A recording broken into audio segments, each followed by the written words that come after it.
Good morning and welcome to a rather strange but different form of doing an assembly and a devotion. Mr. Spring is going to be sharing with us in a moment, and I hope that you are feeling ready for your exam, whatever it is you are writing today.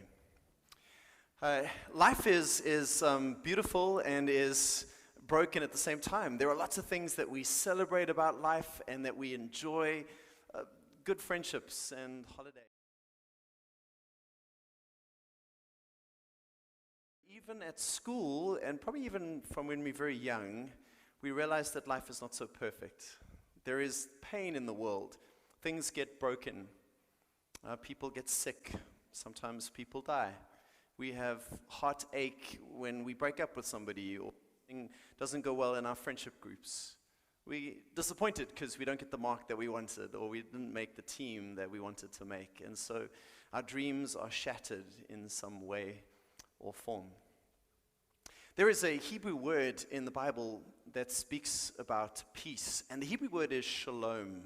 Now, shalom is often translated peace, but it's so much more than peace. It talks about wholeness. It talks about completeness.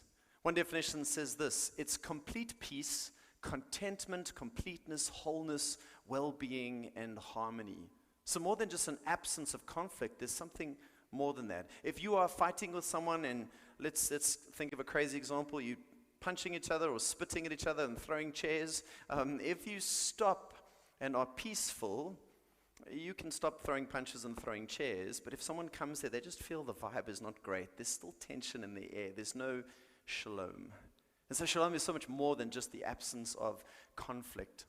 An English word to kind of help understand it is this one: flourishing. That if you think of a garden that's flourishing, there's lots of flowers and there's greenery and it's just blooming. There's a sense of health or a sense of life. And in the same way, if we talk about shalom, we're talking about flourishing. Everything is as it should be. Professor Bradley says this: an emphasis on human flourishing, ours and others, becomes important because it is characterized by holistic concern for the spiritual, moral, physical, economic, material, political, psychological, and social context necessary for human beings to live according to their design. This is about completeness, that in every part of your life there is a sense of shalom. The Bible Project guys do incredible little videos on how we can understand biblical concepts. And so I want to show you this short clip that speaks about a biblical understanding of this word shalom or peace. Let's take a look. The word peace is common in most languages. People can talk about peace treaties or times of peace. It means the absence of war. And in the Bible, the word peace can refer to the absence of conflict, but it also points to the presence of something better in its place. In the Old Testament, the Hebrew word for peace is shalom. And in the New Testament, the Greek word is eirene. The most basic meaning of shalom is complete or whole. The word can refer to a stone that has a perfect, whole shape with no cracks. It can also refer to a completed stone wall that has no gaps and no missing bricks. Shalom refers to something that's complex with lots of pieces that's in a state of completeness, wholeness. It's like Job, who says his tents are in a state of shalom because he counted his flock and no animals are missing. This is why shalom can refer to a person's well-being. Like when David visited his brothers on the battlefield, he asked about their shalom. The core idea is that life is complex, full of moving parts and relationships and situations, and when any of these is out of alignment or missing, your shalom breaks down. Life is no longer whole, it needs to be restored. In fact, that's the basic meaning of shalom when you use it as a verb. To bring shalom literally means to make complete or restore. So Solomon brings shalom to the unfinished temple when he completes it. Or if your animal accidentally damages your neighbor's field, you shalom them by giving them a complete repayment for their loss. You take what's missing and you restore it to wholeness. The same goes for human relationships. In the book of Proverbs, to reconcile and heal a broken relationship is to bring shalom. And when rival kingdoms make shalom in the Bible, it doesn't just mean they stop fighting, it also means they start working together for each other's benefit. This state of shalom is what Israel's kings were supposed to cultivate, and it rarely happened. So the prophet Isaiah, he looked forward to a future king, a prince of shalom. And his reign would bring shalom with no end. A time when God would make a covenant of shalom with his people and make right all wrongs and heal all that's been broken. This is why Jesus' birth in the New Testament was announced as the arrival of eirene. Remember, that's the Greek word for peace. Jesus came to offer his peace to others, like when he said to his followers, "My peace I give to you all." The apostles claimed that Jesus made peace between messed up humans and God when he died and rose from the dead. The idea is that he restored to wholeness the broken relationship between humans and their creator. This is why the Apostle Paul can say Jesus himself is our eirene. He was the whole complete human that I am made to be but have failed to be. And now he gives me his life as a gift. And this means that Jesus' followers are now called to create peace. Paul instructed local churches to keep their unity through the bond of peace, which requires humility and patience and bearing with others in love. Becoming people of peace means participating in the life of Jesus, who reconciled all things in heaven and earth, restoring peace through his death and resurrection. So peace takes a lot of work, because it's not just the absence of conflict. True peace requires taking what's broken and restoring it to wholeness, whether it's in our lives, our relationships, or in our world. And that's the rich biblical concept of peace. True peace is taking what's broken and restoring wholeness to those pieces of our life. And so as we head towards Christmas, we are reminded of this promise that Jesus comes as the Prince of Peace. And also later he says, "Peace I leave with you, my peace I give to you. Not as the world gives do I give to you. Let not your heart be troubled, neither let it be afraid."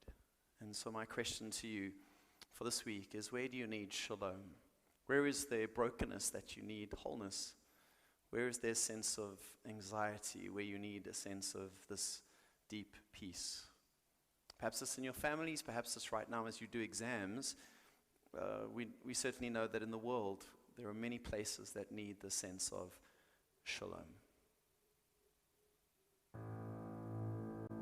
I have seen the pace of your life, the stress,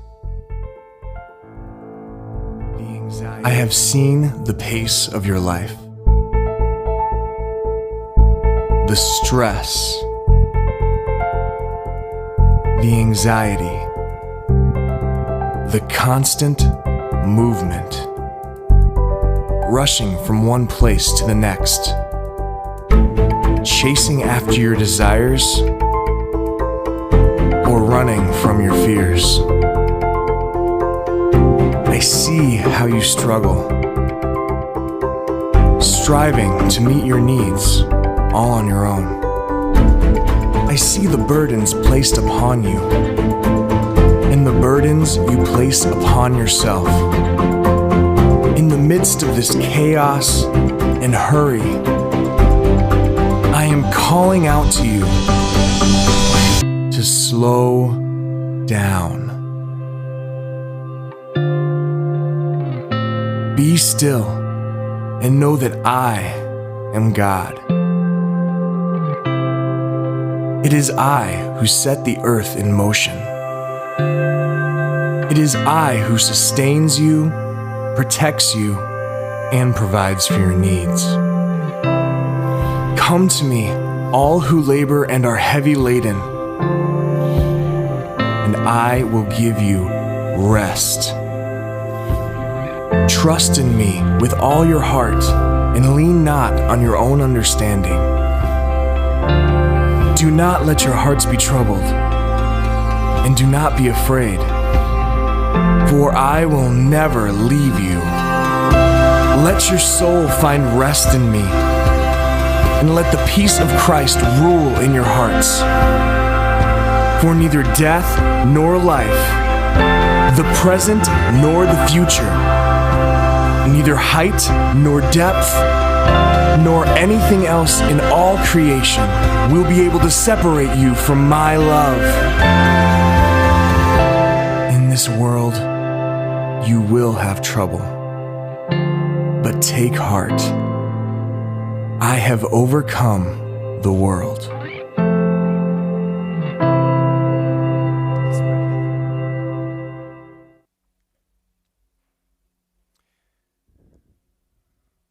Jesus, thank you that you are the Prince of Peace. and that you know that this world needs peace in many places.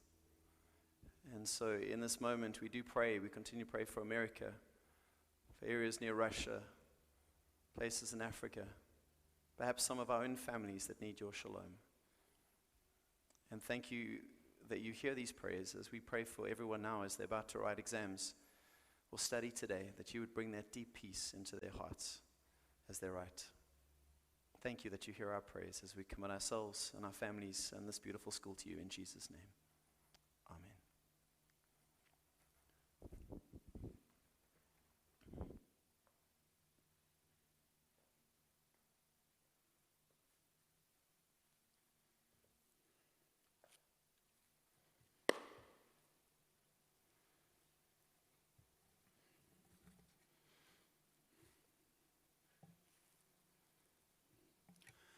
I'm going to start with a story. From the story, I want to challenge you to think about a three-step process to self-discipline. The story goes like this. Let's name this person Lucas. Lucas is a young man who went to university. He had a difficult life growing up with his mom and his sister. Due to his difficulties in facing adversities, he has lived a very unhealthy life by indulging in partying, drinking, and smoking. One day his mom passed away after being rushed to the emergency room. The person who stood by him throughout his difficult and hard times was not there anymore. Lucas became the man of the house. He had to take care of his sister and himself. He took a full-time job as a janitor. He had to provide himself and for his sister with food. His goal was to go in and clean day in and day out. He took every opportunity to get extra shifts. His discipline and accountability was unwavering. He used the money to buy himself and his sister dinner every night. He didn't want to tell his friends that he was a janitor. However, he did tell the truth. That he had to tutor his sister and he had to cook dinner. Especially when they asked him to come along and party. Lucas fell into the everyday flow of his job. And eventually, he got used to it. It wasn't a chore anymore. He stopped buying junk food and instead he cooked a healthier meal after each day. He prepared breakfast for the next day. He kept this routine up of working and cooking. Finally, school rolled around and he had to attend classes. He was juggling a lot at once, so he rolled out his working hours to half, so he could attend classes every day and not fall behind. He went to class, came home, worked, then cooked dinner and breakfast.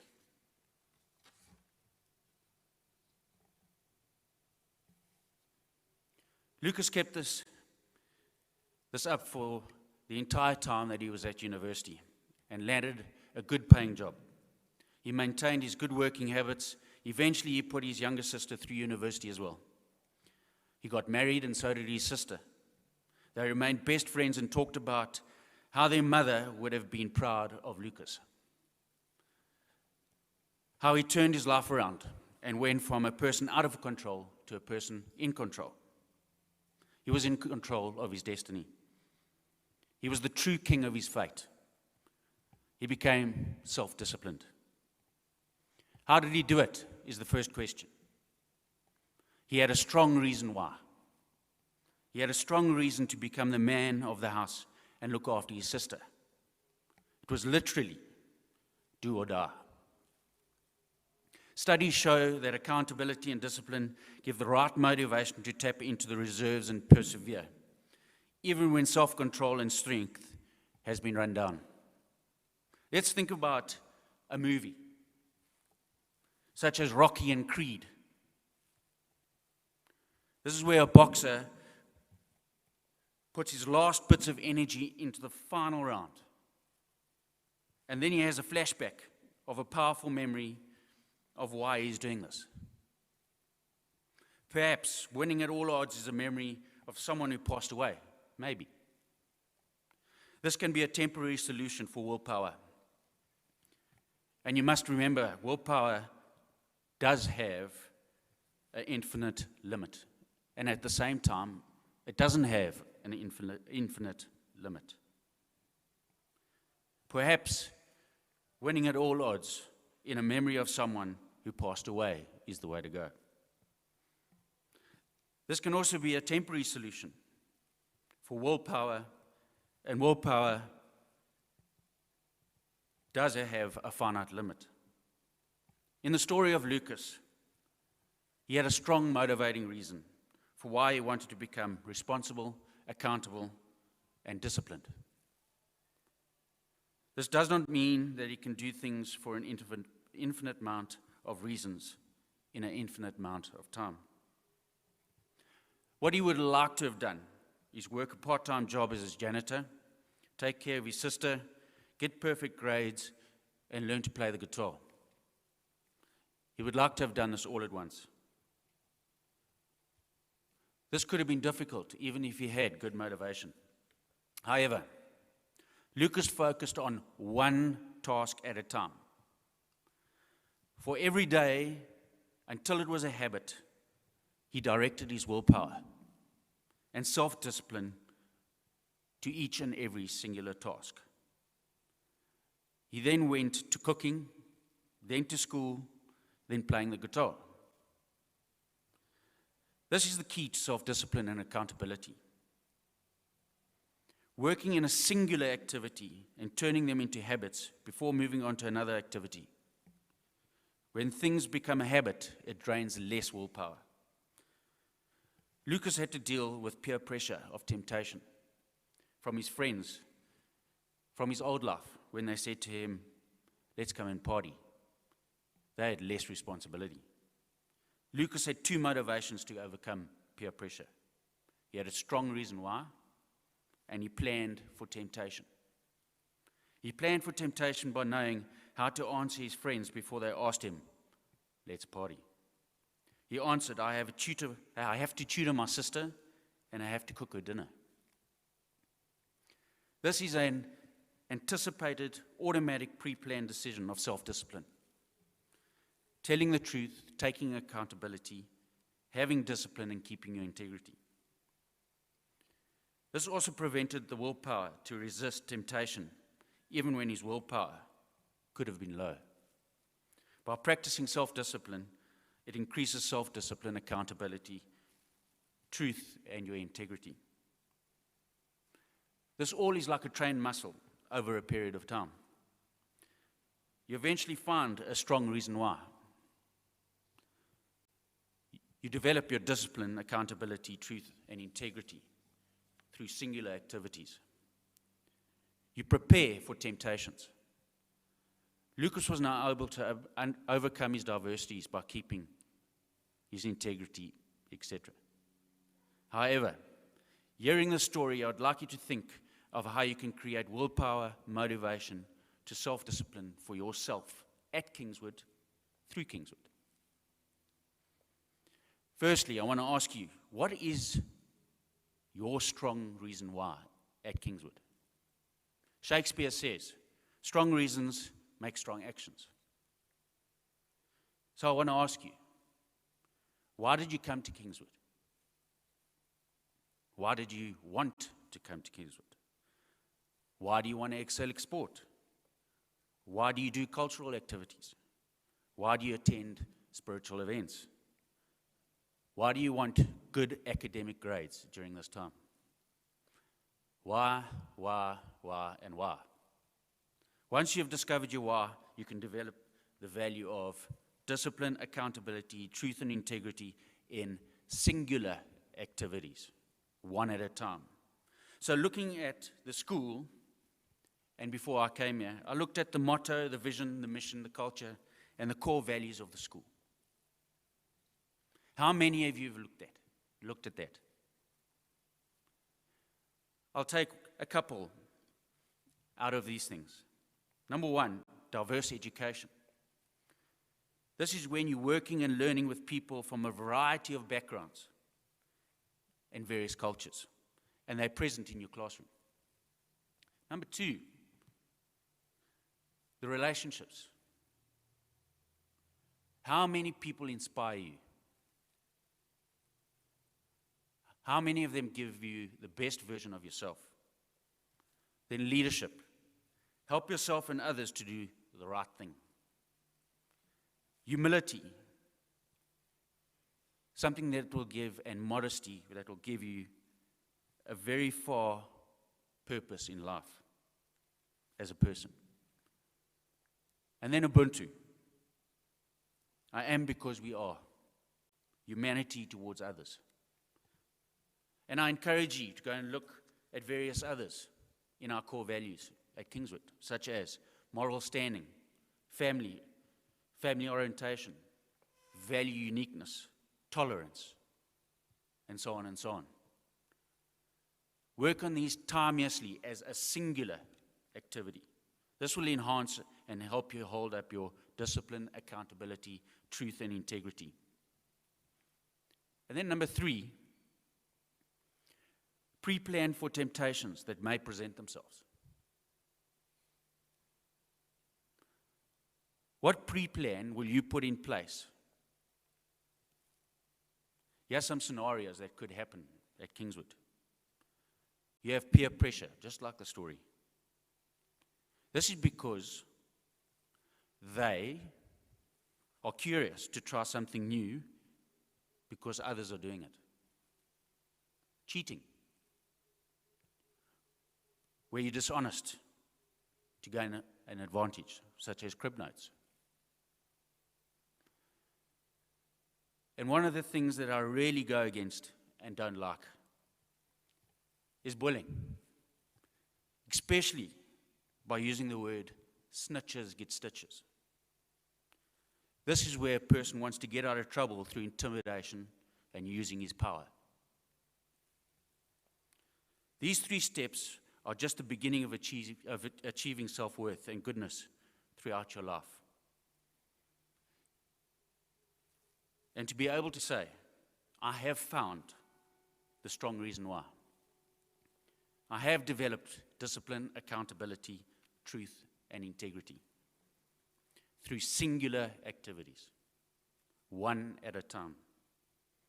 And then thirdly, I have pre-planned for temptations. This could be your first step towards success. Thank you.